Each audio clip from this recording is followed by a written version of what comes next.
Because even though it's different strokes for different folks, that does not mean that there's still not a place for us in corporate. It Yeah. might not be for all of us, but for the people who can, who can do that. I think there's a place for all of us in corporate.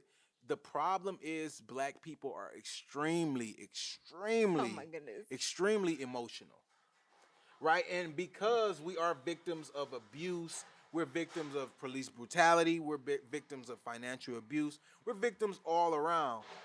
But when you go into a corporate setting and you embrace that mentality, everything you walking around corporate basically with your wounds out. So like Mm. when people see that and they see that, oh, she's really smart. Oh, he's really smart. He's very charming. Oh my God, I can't beat him. I can't join him. Well, I need to get him out of my way. So then they start, oh, you're not a work culture fit. And they Yeah. start doing things to make you feel like an outsider. They start doing things to Yeah. mess with you. It's targeted sometimes. Yeah, Like a lot of it is targeted. They call you the N word and do it, yeah. and now they want you to react. And I realized getting into corporate because even though I do good as an entrepreneur, I'll be great in corporate. I'll play the game. Oh my God, See, I that's know what how to play the game. it's I know how probably to for do. you. I see. I'm too authentic for that. Like I am so transparent. I'm authentic as well, but I know how to. You know how to turn it on and off, though. But see the thing about being authentic, right? When you say you're authentic, what does that really mean? Because I don't think being authentic, I don't think just because somebody plays corporate well, that don't make them authentic. Oh, 100% it does. No, I Yeah, don't think 100%. so. I don't think so. Almost 150%. So you said I'm fake. No, I'm saying you can. I'm saying you said it. You said I can play the game, and that's different. Playing the game is very different from authenticity because it's like, okay, I have to compartmentalize certain things. Like, so if I'm seeing something, I don't know, somebody in the mailroom, right? Somebody in the mailroom is minding their business, doing their work, but you're seeing that maybe higher level people are mistreating them. Mm-hmm. It's not your place, and nor will you be rewarded. You might be reprimanded for speaking up for that person because they're being mistreated because they're looked at as, oh, you're just a male, you're just a member of the a male worker. You're not important to whatever. So it's like if somebody finds out that I sent a HR report about Karen who keeps messing with the, then I am going to get reprimanded. So I have to play that game like I don't care when that is bothering me.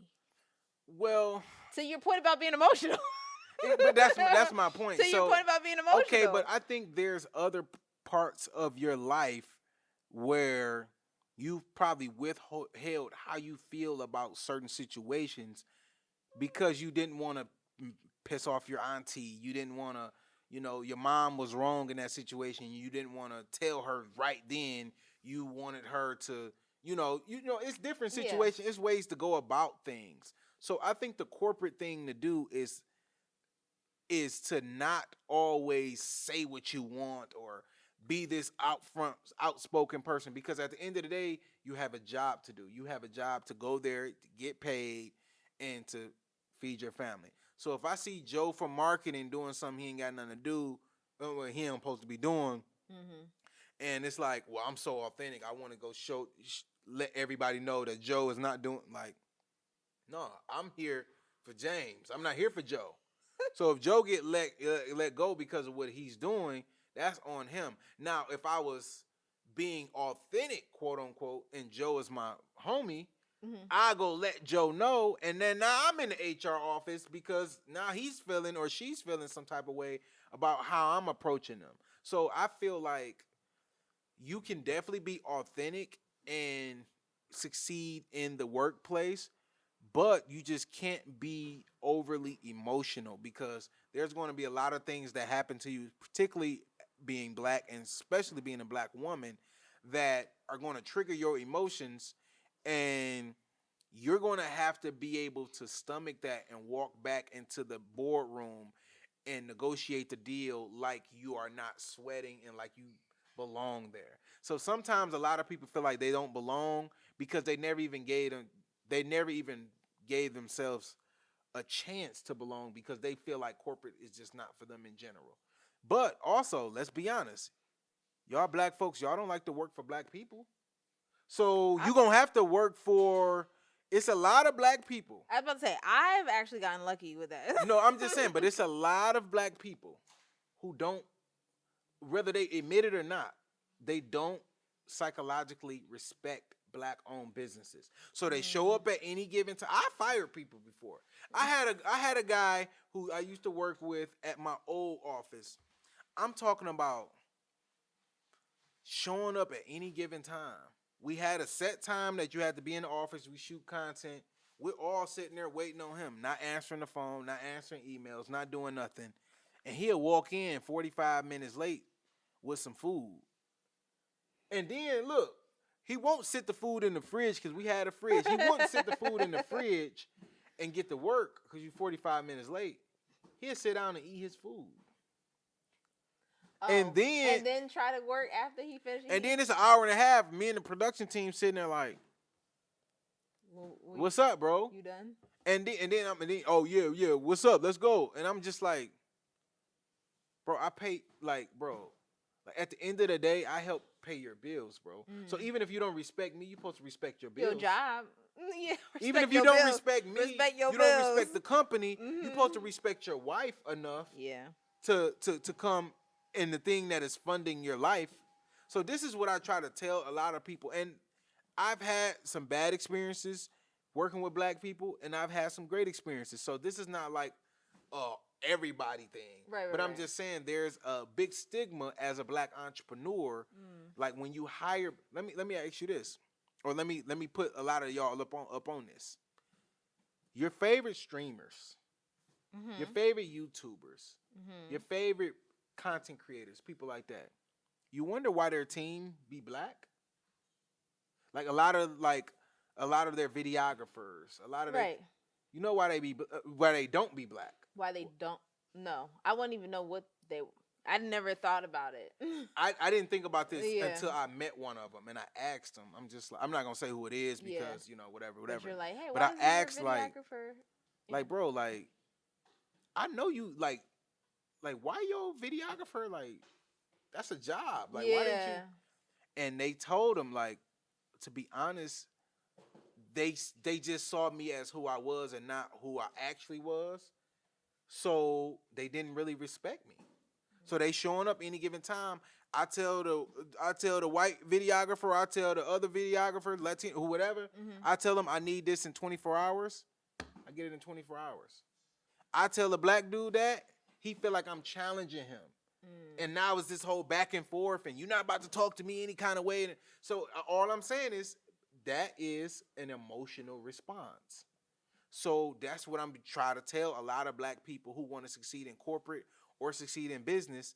Get control of your emotions. I'm not saying let people talk to you any kind of way. I'm not saying be inauthentic or be crazy. But what I'm saying is you have to learn your position, learn what you get out of that position. And if y'all both signed up for something, you signed up to get paid, this person signed up to do content or whatever you're doing for them, right? This is not just a content creation thing. If your check came late, you would be the first one and you would have the right to be like, bruh, my check is 3 days late. What is going on? And your boss or whoever can't be like mad at you and get emotional. Bruh, they here for the check. Let's quit all this passionate talk. You're here for a check. I'm here to get a service or to deliver a product. At the end of the day, if I pay you for something and you don't do it because of whatever emotions or whatever, I know how you feel, but at the end of the day, you're here in corporate for a reason.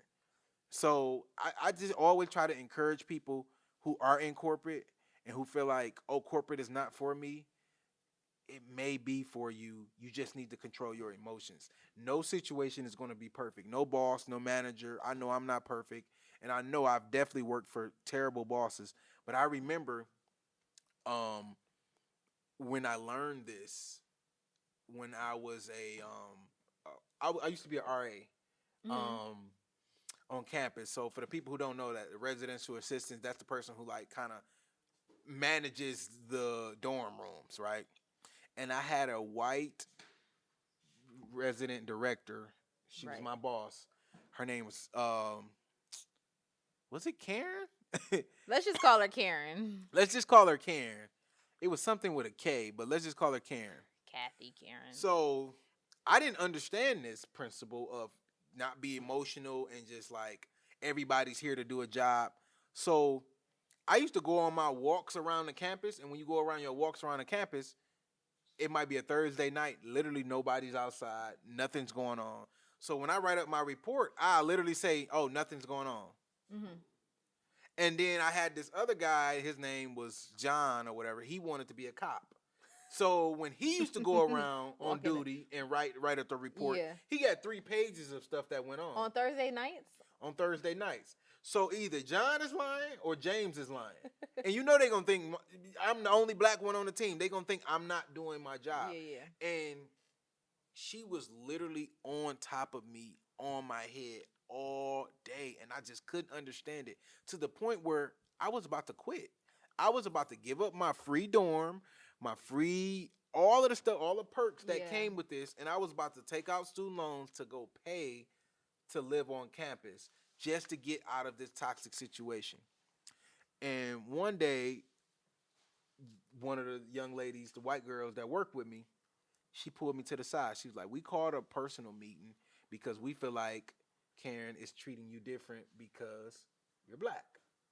Now, she's denying it, but some feedback we have for you is to lie to Karen. So when you go into the meeting, when you on duty, when you doing this, lie to her. You know why you got to lie to her? Because she has to lie to her boss.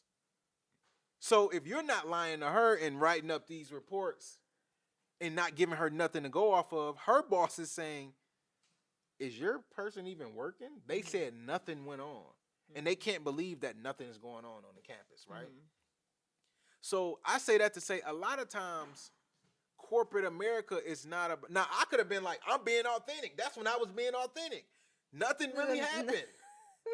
But when I realized working in corporate and working with people, she just at the end of the day trying to cover her, Yeah. herself so she don't get fired. Mm-hmm. So it's not personal to me, even though it might have been personal because I was the only black one. Mm-hmm. But once I started lying to her, our relationship flipped. I'm done.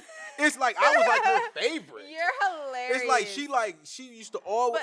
But okay, so that and that's the part of the what you're saying is you have to navigate in a certain way. Yeah, but I didn't feel myself not being authentic. I didn't have a piece of information that I needed. Once I got that piece of So information, you can authentically lie. Those two things do not go together. Once I got that But okay, information- okay. Once I got the information, I was good. So listen, guys, if Give you're it a watching shot. this, lie to your boss. No, I'm talking. I'm just being. I'm being funny, but like, There's space. I will definitely say there's space for everybody. In whatever roles. I do think there is. Corporate America is changing. Like there's nap pods now where there wasn't ever nap pods before. Right. There are, there's gymnasiums and breastfeeding rooms and all of these things are transforming and taking shape to help people to live their lives fully while they have to be at a job like that. So I'm not saying there's not room, but I am saying it does take a certain amount of acquiesce. yes. Thank you guys for watching. In order to continue to support independent journalism, I need you to subscribe down to the page below. And if you want the full podcast and more exclusive content, I need you to subscribe to the Patreon. Link is in the description.